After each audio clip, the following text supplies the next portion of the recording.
Well, I'm from the Northwest, Yeah. and geez, I live with my parents. I've got an older brother, and I went to primary school in Clarksville, but then I went to the art school in Joburg. I came to boarding school, and I wanted to go into fine art. Painting, drawing, maybe some photography. I was obsessed with Penny Press, William Kentridge. But around standard 8, I just wanted to work more and more in fashion. It's such a dynamic industry. So from there, I went to a college called Lysoff. And then after I graduated, the day after, I worked at a company called Vlisco. They were looking for someone to start off a women's wear and menswear brand. They make textiles, that's where I started. I've never been unemployed since. It was really in 2007. I was selected. It was me, David Lale, Tabani Mavundla, and Craig Jacobs. SA Tourism, AFI, and Gavin Roger selected us to take us to Paris to do a show. And I was kind of the youngest one there, and I was the most inexperienced, I guess. Fashion kind of transcends all forms of design, and I wanted to be out of the rat race. I always feel like fashion weeks are a rat race, and even if you win the race, you're still a rat. So I just want to be. Is it that bad? No. I really kind of just want to improve on the product, because I'm very customer focused, I'm very design focused. So it's nice to be in a space where you are sharing your kind of design with other kind of designers that do interiors, that do product design. For me, that's always such an exciting space.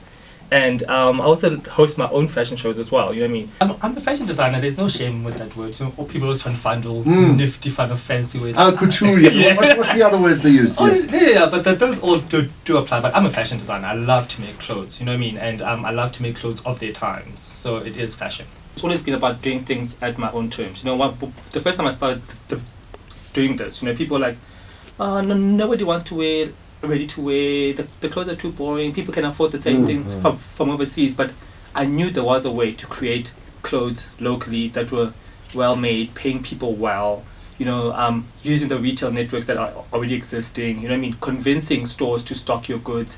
I knew there was a way.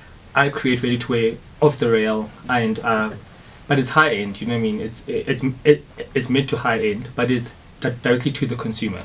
And I'm not plugged into the machine of working for, we've got about 3 or 4 very big retail companies. So I'm planning to make myself one of those big retail companies, because we need more clothes that are better designed, better manufactured, with better just practices. The first time I started working in this business, the labor practices for me were quite shocking. As standard as they were, they're really, really shocking. And there's a better way to work with people. There's a better way to create products. It's and you can't all be rushing to make the cheapest garments, because somebody is paying for that. Whether it's in labor and labor abuses, somebody pays for that cheap garment. The value chain of making a garment is so long that the moment you are paying for a cheap garment, there's some abuse that's happened inside that value chain. We need to kind of change our idea of consumerism. We buy far too many clothes. And I know that sounds strange coming from a designer, but we buy too many things. We need to buy in a more considered way. And we need to we're not going to save ourselves. We're not going to save our economy from buying more stuff. We can't buy more stuff to be successful. It's not going to happen. We need to buy less things. We need to buy more carefully, and we need to take care of the things that we have bought. Exclusivity itself is really kind of like an abstract idea. There's no place where you're not allowed to walk into. Exclusivity is kind of like a phantom fence.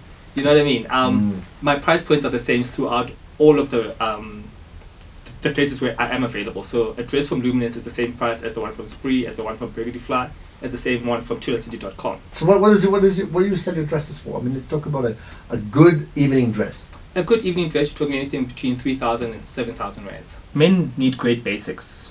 Great fibers, great details, and just simplicity, and also beautiful things. Men haven't had beautiful things in a long time.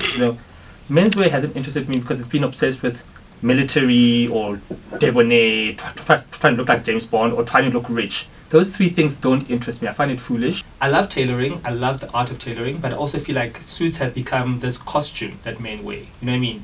To cover up insecurity. Suits are almost the same as what tight dresses are for women. So it's an obvious way to dress. It's an acceptable way to dress. It's a costume. It's like when people talk about corporate wear. I'm like, there's nothing like corporate wear. That's drag. that's the drag you put on if you want to be taken seriously. You know what I mean? So I want to take the stuffing out of men's shoulders, and that look, that three-piece stuffy, it's ridiculous. I really, really don't like it. I want men to be stripped down, to be So you like unconstructed jackets? unconstructed, Okay. softness, nice textures, nice colors, you know what I mean? Just comfort.